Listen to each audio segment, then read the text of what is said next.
Hello, Dave. Hello again. Always good to have you, my friend. Okay, so All right. welcome to the 80s because it's time for a very special episode of The Incredible Hulk. Um, Oh, oh, let's see gosh. here. Okay, so that's recording. So good. Awesome. All right. Where am I at? Let me get to the right page.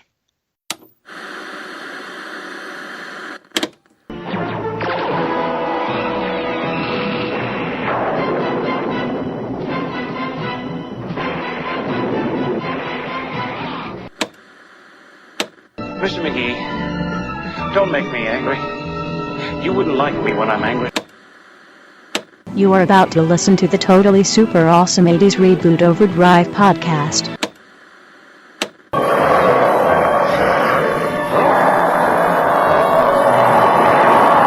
This podcast is our fan tribute to the Incredible Hulk TV show. Be advised it has been exposed to radiation and we caution to listen at your own risk. You have now entered GammaCast.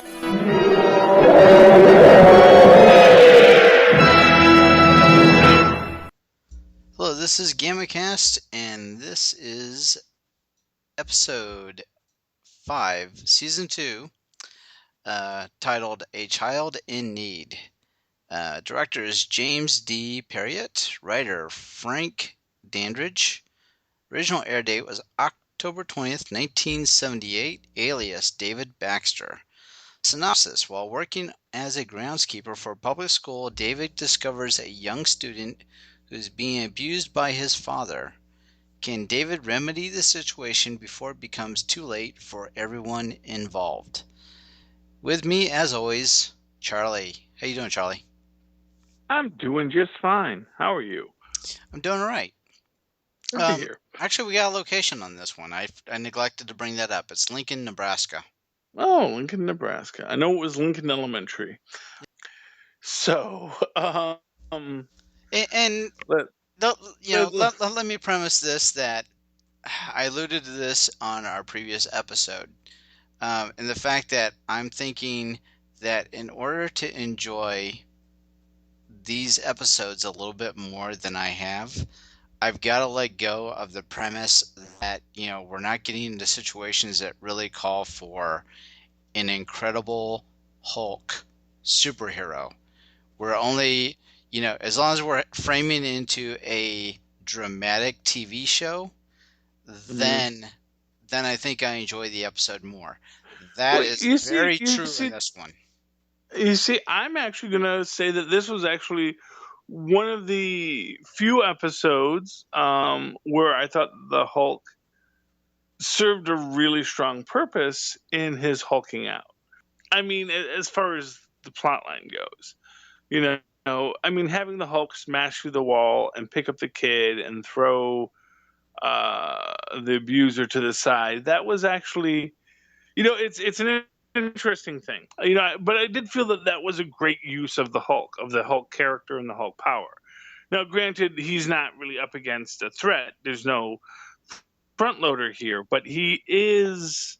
I did feel that he was using his hulkishness to a positive end that a David Banner would not have been able to accomplish.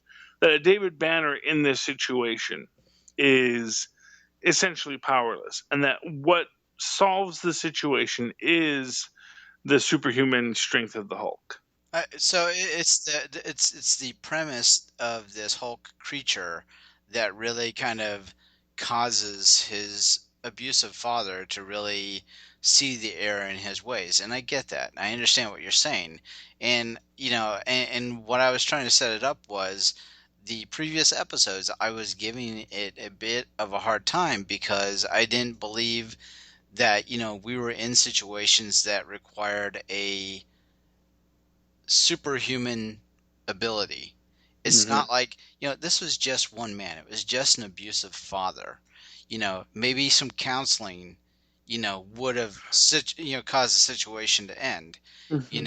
and some intervention a little earlier in the storyline, by someone But that, is like an accredited, doctor, Yeah. that can help, dig deep into the father's past. But Spoiler, sorry. but the truth of it is, no, but the truth of it is, and this is, I think, there's a strong, as we say all the time, that one of the most interesting aspects of this show is as this cultural time capsule. Yes. This, and anytime you watch an old show, especially an old drama, you are going to get into these situations where you're really seeing the mores and attitudes of the day play out.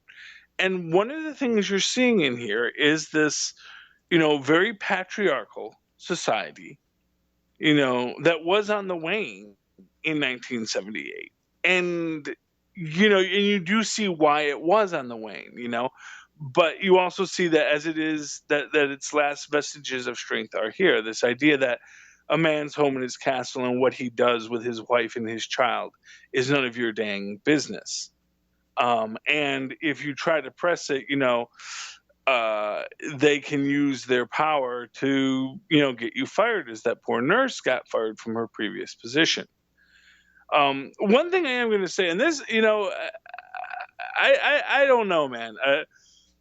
You're watching this, and it's very interesting how our perspectives on things change. Now, at this time, of course, for those who haven't seen the episode, this is an episode about child abuse, specifically the beating of a child by their parent. As you're watching this,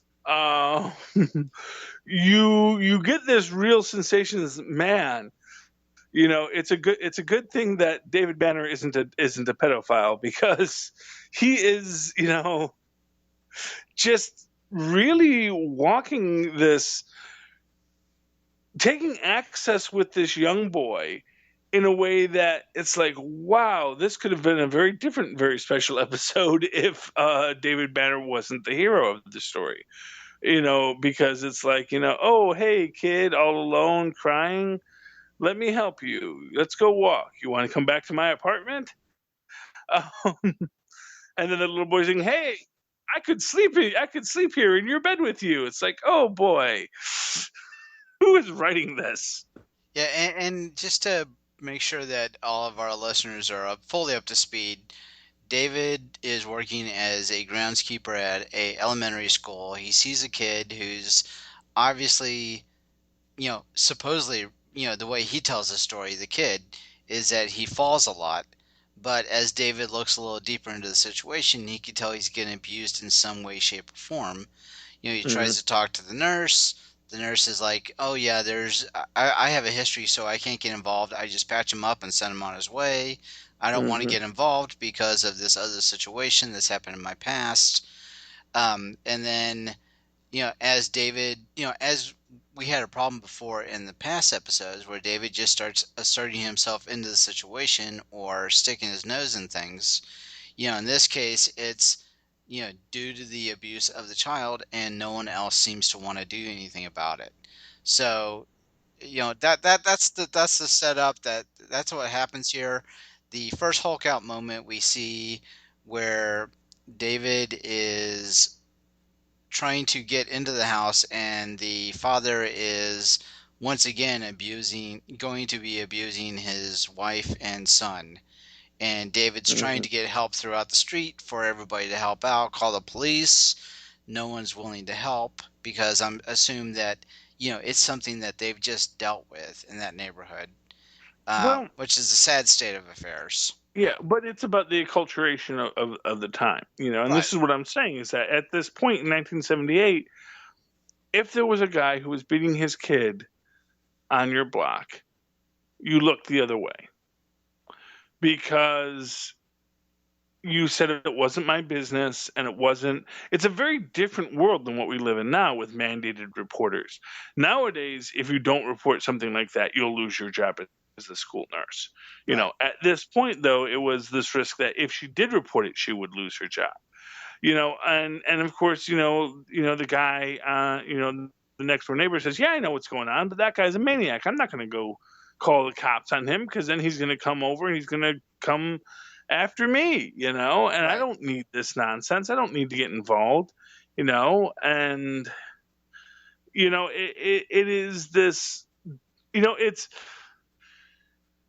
it was a very powerful theme to put into a Hulk episode.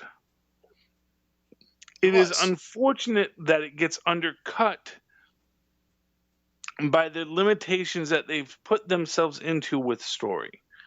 Both in this idea that they want to excuse the behavior through psychology. And I do understand why they're doing this.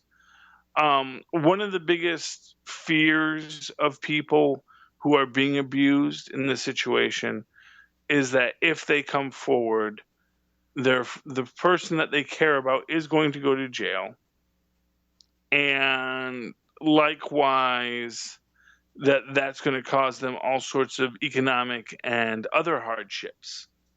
Getting smacked around is a small price to pay for a roof over your head, is the way that people often see these things. But they have David Banner sort of create this, I don't want to say mythical view of it, because I don't know if that was the case at some point, or that was the way that the laws were working towards at that point.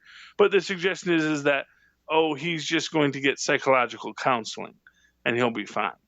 Now, in truth, just because my wife is a social worker, I will say that yes, if you do abuse your spouse, there is a good chance that you can get it pled down and just wind up with counseling. However, the effectiveness of that counseling is directly related to how much you actually want to get counseled. Meaning that most of the people that are in court mandated counseling don't really do better. So that's, it's when they try to get into the, when they look at the concept broadly, I think this episode really works well and does that classic 70s, what's what I'm looking for, social drama very well. But I think when they start to get into the minutia, the wheels kind of come off the cart. And I see this following the same lines as Ricky, where Mm-hmm. we had, just the social implications of the issue that they're trying to tackle. And, with Ricky, it was, somebody that had a mental disorder and realizing that they had other abilities and talents. Mm-hmm. And whereas this one, it felt like the message at the end of it was, if we understand the reason why somebody is abusing somebody, then it's curable, or we can make it Yeah. better. And I And think, yeah. based on, the history of what was going on with this guy, with his family, it seems like they were a little quick to be forgiving. But I think we're getting way ahead of ourselves. I want to get Mm-hmm. back to the point where, he hulks out, trying to get into the house. He stops the father. He takes the little boy, and then they're, suddenly on the, the dark streets of, in this case, Lincoln, Nebraska.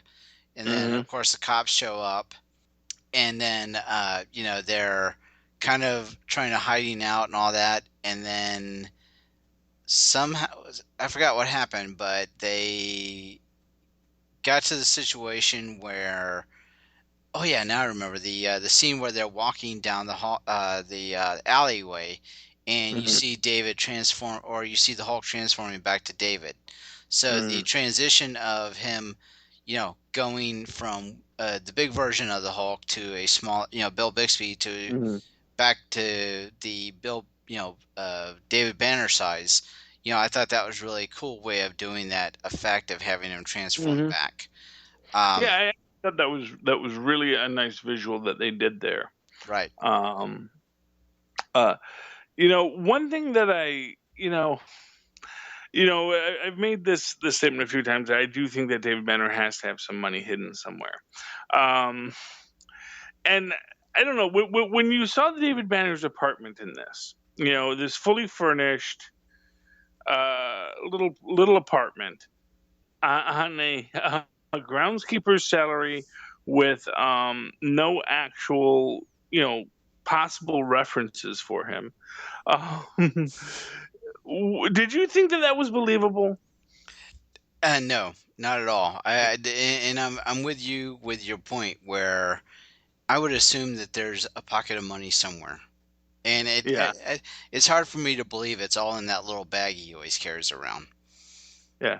No, well, like I said, I assume, like I said, I assume he has difficulty getting access to it because I'm sure, like I said, that it's at some bank somewhere in California, and that accessing those funds are a complex thing, especially since he is hiding and he doesn't want to draw too much attention to himself.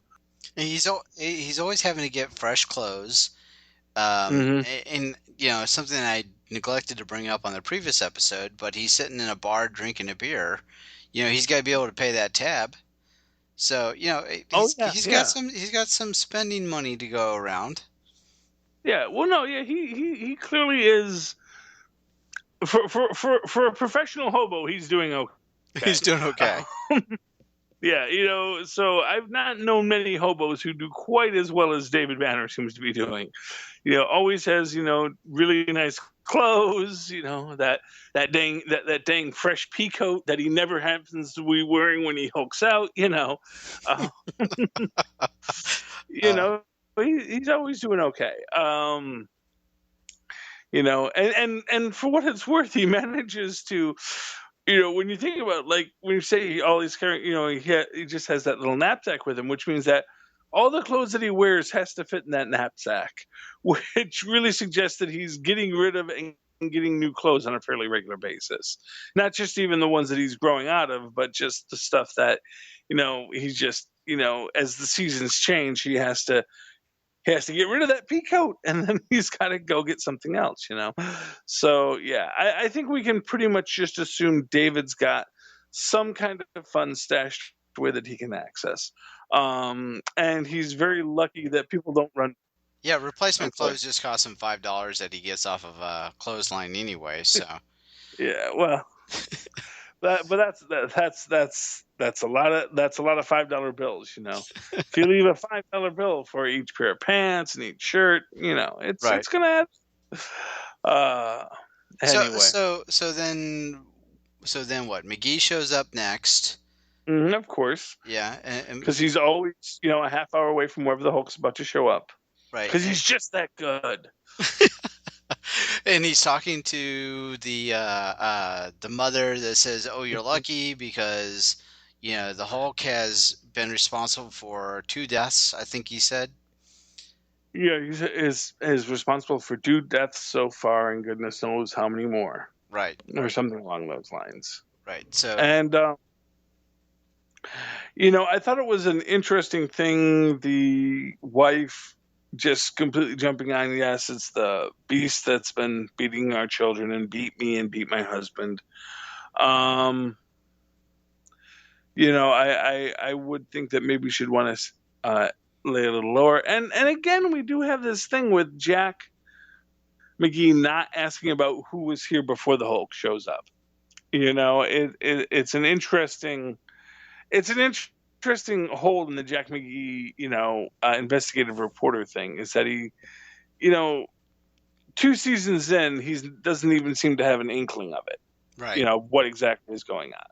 And I think that's, given how clearly, obviously, it's like David Banner becoming the Hulk, I think most people would, even with the idea that people are avoiding the idea that people change into Hulks, just the fact that as soon as David's off camera, the Hulk bursts out of the very place we just last saw David. I think people might notice that, at least to the extent that they're going to assume that David and the Hulk have a relationship, even if they don't realize that they're the same person.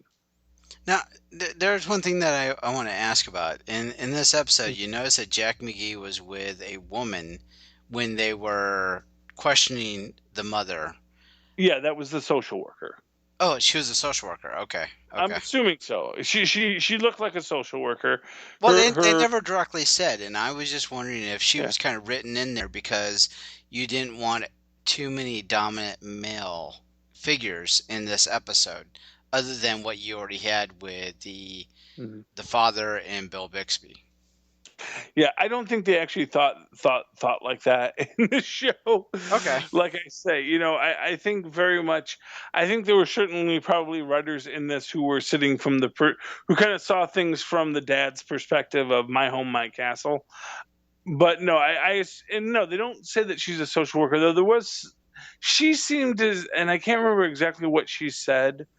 Um, to the woman, but it made me think that oh yeah, she gets this a lot deeper than anyone else is getting it right now. Right. Um, something about it was something about her husband, but I can't quite put my finger on exactly what she said. But I just thought it was uh, odd because normally McGee isn't traveling with someone yeah, to question them. yeah, So I just thought that was an interesting premise for this specific episode, and I didn't know if it was well, yeah, something deeper.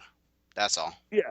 Well, it would be odd for the social worker to be hanging out with the reporter in that way, but I think they wanted to have a social worker in the scene, and they needed to have a social worker in this scene because the entire premise of this is this idea that hey, there are these people called social workers.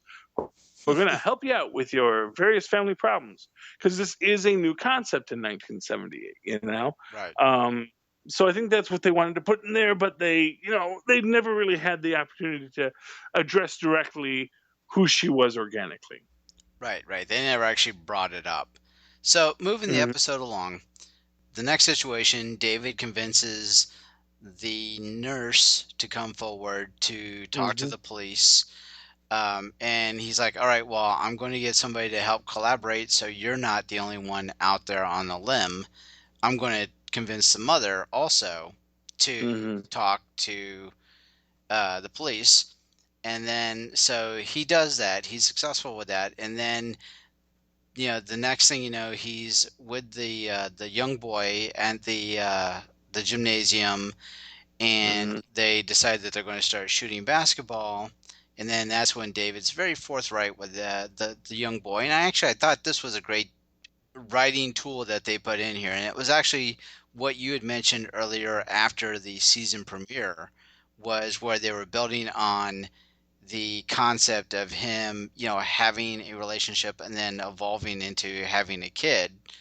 And Mm-hmm. this kind of helped bring that forward a little bit more of having that kind of moment. So he's Yeah. talking to the boy. He's like very honest with him and say, "Hey, we're going to be talking to the police. It's about your father, the abuse.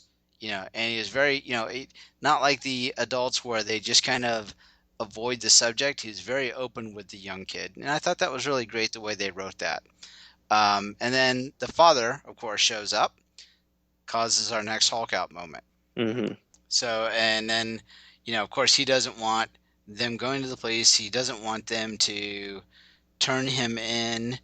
And then he, attacks David.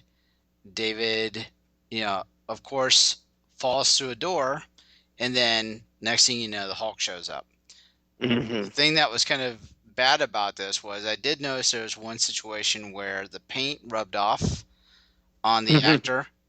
So I thought that was a little bad.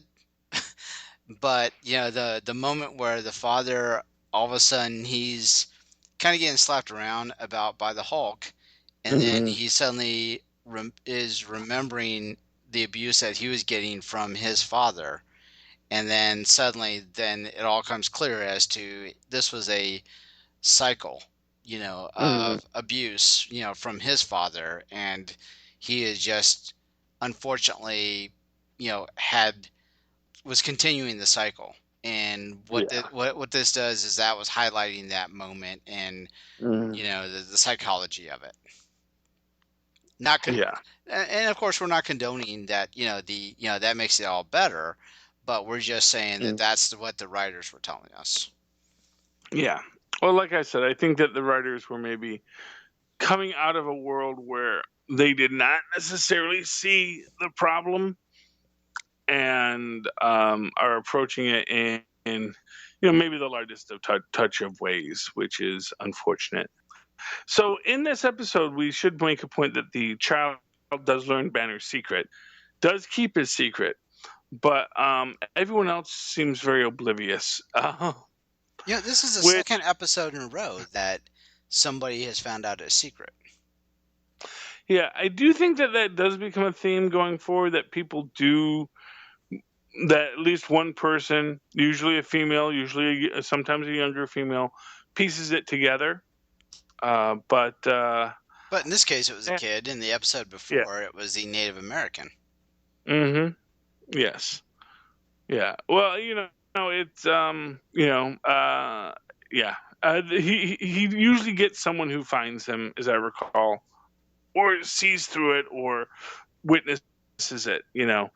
Um, I think one of the biggest problems is that David Banner does not worry about, or the Hulk does not worry about witnesses the way that David Banner would, Right. and because the Hulk's not hiding, obviously, David Banner's hiding. The Hulk is actually living his life as best as Banner will allow him to.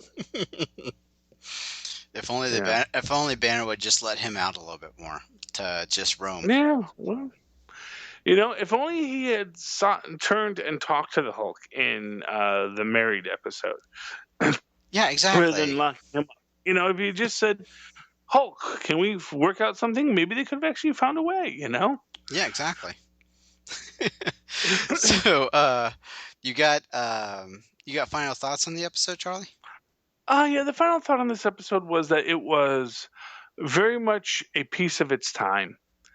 That if you watch it nowadays, what you're going to see is a lot of the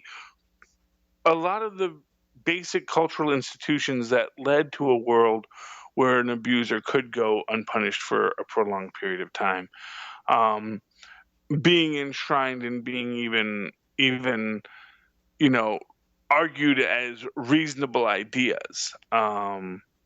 And you'll also probably be a little disappointed at the patness with which the resolution comes at the end. But separating yourself from that, seeing it for what it is, as a tackling of what it was and is to this day, a very deep and powerful idea and problem and social issue to address, and just acknowledge how groundbreaking this probably was in 1978, to have the Hulk say, it's never okay, even though he's your dad, even though he's the breadwinner, even though, you spilled his beer, it's not okay for him to abuse you. And, so in that extent, this is one of these episodes where, it sticks with you for a long time and you have these memories of it.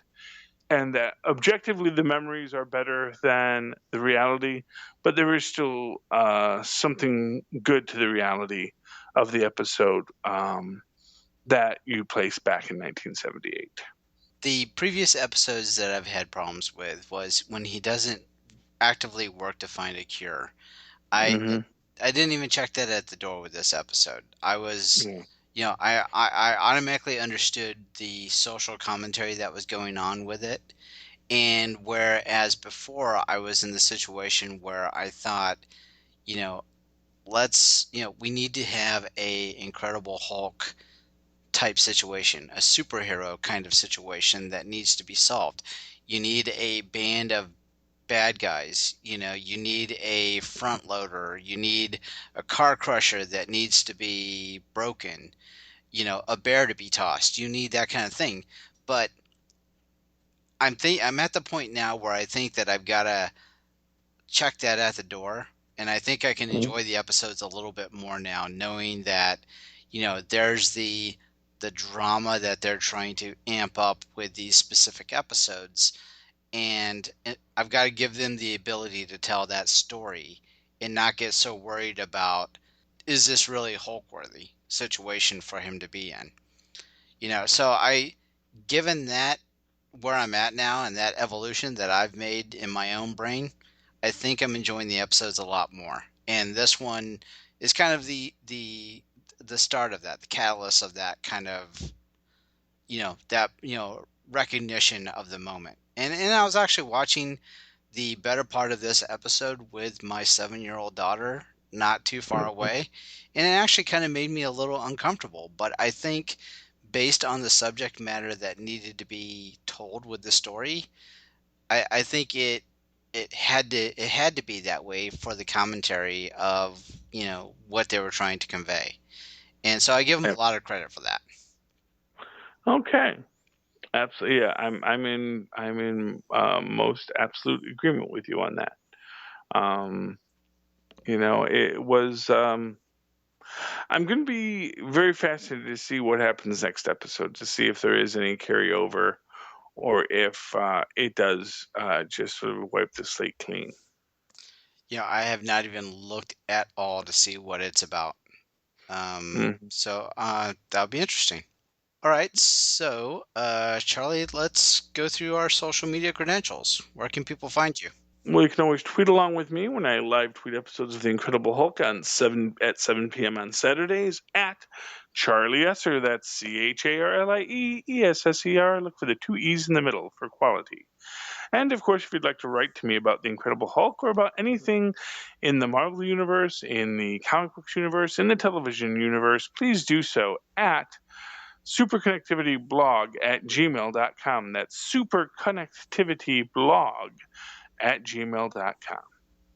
All right, and I am Dave. Take care of our 80s Reboot accounts. That is on Twitter, 80s Reboot, 80sreboot.tumblr.com, facebook.com/80s Reboot. We also got a blog, which is at southgatemediagroup.com/80s Reboot blog, and email is 80sreboot@gmail.com. Something else that we have going on the same feed is our staple show, which is 80s Reboot Overdrive. Lately, we've been doing this thing called 80s Icons, and what that does is we talk about a person of interest in the 80s, and we've been mainly concentrating on movie stars right now, but I can see that blending into different pop icons from the 80s. So if you want to get kind of your fill for 1980s and you're not listening to 80s Reboot Overdrive, I highly encourage you to go do that. It's got a really great host named Dave. I think you'll find him entertaining. So definitely check that show out, and we appreciate you hulking out with us, and have a good night. Good night. We hope you've enjoyed this show. This podcast is part of the 80s Reboot Overdrive channel on Southgate Media Group. You can follow us on Facebook on the 80s Reboot group page. We're also on Twitter and Tumblr at 80s Reboot. We invite you to check out all the wonderful podcasts and blogs available at southgatemediagroup.com. And thank you for reliving the 80s. Like how I plug myself? Yes, I did. Okay. That was a lot of fun, Dave. Thanks for having me. Hey, not a problem at all. We, we've got the one episode posting this week, which is which one? Ricky? Yeah, Ricky is the next one to post, and now we got 2 more in the can, which is great. I actually like doing the 2 at a time. That actually is kind of, I find that kind of enjoyable. But me too.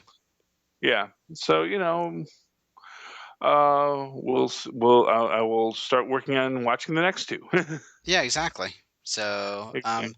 yeah, and I don't know if you feel that we want to get more distance between what you have going on in MeTV or not. I can find a spot to drop in, an episode, 2 episodes a week or something, just so that we're a little more ahead.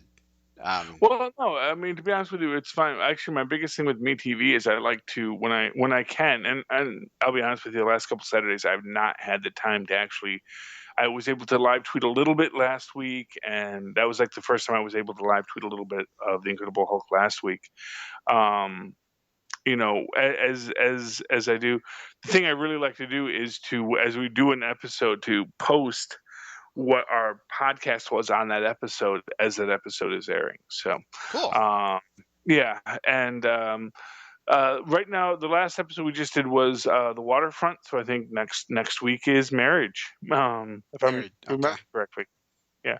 All right. Was there? Yeah, because Waterfront Story was the season finale, and then comes And they may break up. In fact, I assume they're going to break up Married into a two-parter because it's just 1 hour, Oh, okay. All right. Well, then we might be good then because. Oh, yeah. No, we're well good. We're well ahead of where they're at. Okay. I'm not worried about that. I was just saying I enjoy doing the two at a time just because it does seem to. I like the fact that we have an arc perspective when we're talking about it, so that we do know what happens in the next episode as we're talking about this episode, and I think that is it gives us a good ground to compare and contrast the episodes to each other, I agree. even if we don't actively do it in the show. I think that in our minds we can do that, which I think is a good thing. Right, because sometimes we allude to what we're going to be talking about, which I think is kind of nice because then it'll keep people wanting to listen to the next one, right? I would assume. Hopefully, yes. All right. Okay, Dave. Well, very cool. Okay, I will talk to you soon. Yeah. Good night. We'll definitely keep in contact. Yes. All right.